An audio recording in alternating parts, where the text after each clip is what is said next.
Una de las cosas más significativas en el debate sobre la polarización y la confrontación entre la izquierda y la derecha, o la extrema derecha más bien, en estas elecciones en Colombia, que van en pocos días a la segunda vuelta, entre el ultraderechista Abelardo de la Espriella y el progresista de izquierda Iván Cepeda, pues es el asunto de la identidad. Para empezar, pretender que ese choque debe quizás desaparecer para supuestamente darle paso a otras identidades que son seguramente aún más volubles dentro del llamado centro, en el cual cabe todo y casi de todo, es como decretar de un solo plumazo que una lucha histórica entre dos fuerzas antagónicas, el capital y el trabajo, así se llaman, los opresores y los oprimidos, así ha sido históricamente, es decir, la mera lucha de clases no existe por decreto o no debe existir. Se trataría pues de borrar la historia por resolución o por una ordenanza, en la dinámica pues del avestruz. Las sociedades siguen siendo polarizadas. Pero vuelvo al tema inicial, el de la identidad. Casi todos los que son de derecha o de extrema derecha le hacen el quite a ser reconocidos como tal. Entre retruécanos y fórmulas más retóricas que buenamente políticas, se acomodan en sectores indefinibles, con unas tácticas que aparecen como erráticas, con tal de no ser considerados de derecha. Lo niegan, no lo aceptan lo que son. Tenemos, por ejemplo, en Colombia un abanico de personajes de ese tenor, que fluctúan entre la extrema derecha puramente del sector uribista del expresidente Uribe y a esa gran consulta de quienes dicen no ubicarse, pero que medran al lado de las ideas más bien reaccionarias en sus grupúsculos o partidos tradicionales y hegemónicos. Y claro está, el centro o el recentro, que trata de sobrevivir siendo minoritario justamente frente a una polarización que es el rasgo definitivo de la política colombiana, de los gobiernos y de esta elección. Hasta Abelardo de la Espriella ha dicho que él es más bien un demócrata liberal de centro, ya que siendo absolutamente un neoliberal furioso, y ha criticado lo que él considera la extrema derecha, de la cual dice también no hacer parte, en el extremismo total. Pero al mismo tiempo no solo sigue en su tendencia, sino que recibe la bendición de Álvaro Uribe, que dice ser de centro, o que lo ha dicho siempre, y lo más curioso, democrático, como se llama su partido, ni lo uno ni lo otro. Y no es por nada que a la derecha le da vergüenza llamarse así, como lo que es, y a la izquierda más bien le da como tranquilidad y un cierto orgullo. Tienen los de la derecha una pena histórica, porque en el fondo saben de los desmanes sociales acumulados a lo largo de los siglos. Por el contrario, la identidad y la autoestima, digamos, de la zurda, provienen de la certeza de la fidelidad a unas ideas que hoy han evolucionado de las entreteras duras y sectarias del marxismo-leninismo a las vías más reales del progresismo adobado pues un poco con la socialdemocracia. Frente a la vergüenza de la derecha de negar su propio apellido, la izquierda más bien lo asume. Alguien fiel a la ética y las ideas de izquierda no trata de disfrazarlas o de maquillarlas. Ser de izquierda de alguna manera no da miedo, ni resquemores, ni mucho menos rubores. La derecha en sus variables, que van del extremismo fanático a una cierta moderación, anda muchas veces sonrojada de sí misma.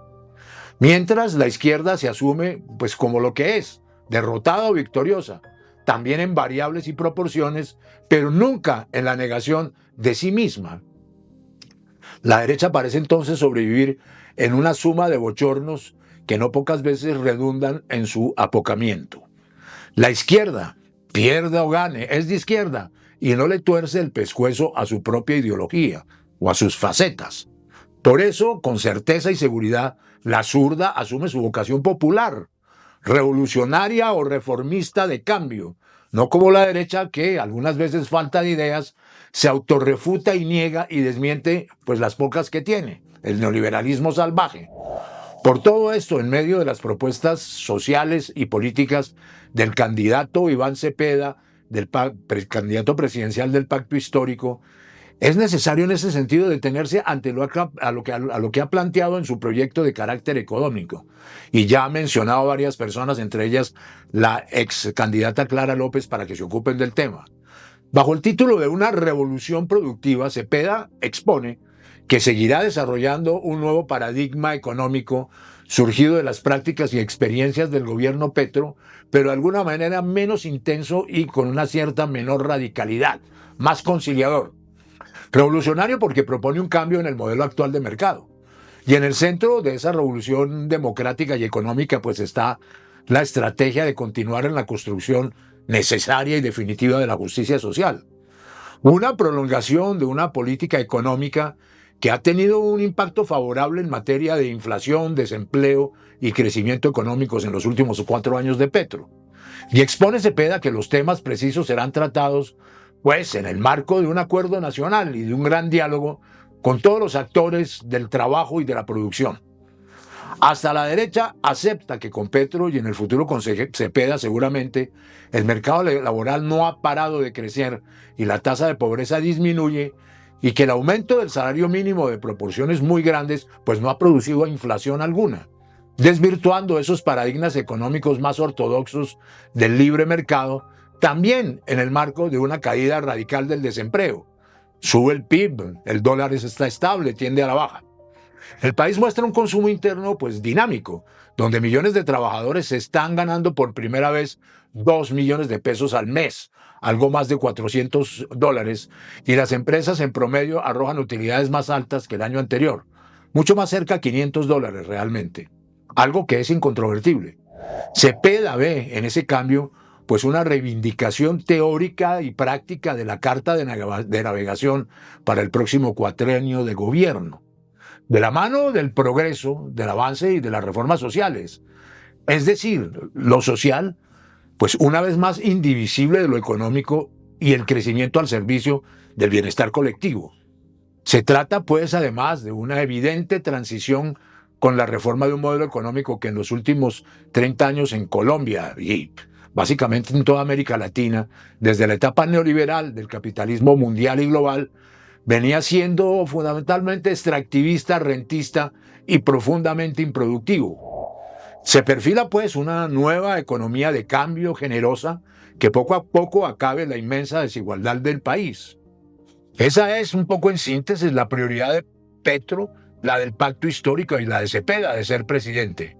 Se trata entonces no solo de un imperativo ético, sino quizás de un nuevo pensamiento que es perfectamente viable y que no es ni sectario ni fanático, y una ruptura pues con el pasado.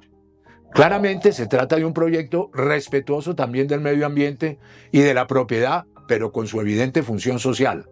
Un proyecto para generar consumo que genere la llamada revolución productiva a través de un Iván Cepeda abierto al diálogo y al disenso con el empresariado, que debería de una vez por todas tomar conciencia para apostar a producir en lugar de especular y sobre todo la especulación bancaria y financiera.